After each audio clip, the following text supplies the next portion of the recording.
Так она силовую нагрузку держит, нечего делать. Ну просто делаешь какую-то хрень, ты понял, да, Руслан? Вот Ну сюда. да, сюда проволока, опа, Да, она сюда проволока, и еще влаживается проволока, в эту самую еще и проволока. гнется. И еще, тут есть одна еще хрень. О, вот она. Вот эта хрень крепится на конец. Вот это тоже под углом. Да. Руслан, вот это крепится сюда зачем? Вот тебе надо, допустим, Длинное что-то, да? о, и чтоб ты Чтобы мог, оно не телепалось. не телепалось, чтобы ты мог перехватиться. Вот у тебя надо 5 метров погнуть, допустим, ты понял. Ага. Ты берешь, хоп, тут отпустил и проехал, ты понял. То есть для зажима, тут зажал, вернее, вот этим переехал в конец. А потом отпускаешь, тут зажал, тут Перехватился, отпускаешь, короче, я перехватился, понял. и ты можешь любую длину Перехватился. херячить. И Да. подача, вот как сделана подача. Сейчас я еще сниму.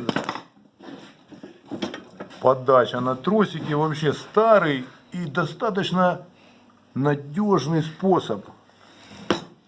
И еще одна хрень тут, Руслан. Тут же вот эта вот штука откручивается. И вот там шпонка перекидывается на разные диаметры. А, да, я вижу шпоночка там. Вот она. Вот раз, два, три проточки. То есть ты их передвигаешь и здесь попадаешь на диаметр тот, какой тебе нужен. Вот тут, вот, ты понял. Или четверка, или восьмерка. То есть Так вот а шпонки причем я Не, так ты вот это все вместе вытаскиваешь. вытащил, да, вместе с Вытащил, перекрутил, и у тебя получается. А, Да, это же он мертво, Он все, мертво все, стоит, Викторович, ты я ж понял. вокруг И него там на гнешь. шпонку раз, Там и на всё. шпонку попал, и все совершенно верно. Она разворачивается. Вообще отлично, Викторович, прям Так что такая вот конструкция. вот эту конструкцию,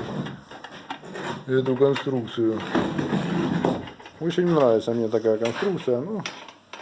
Не, ну так как вот. на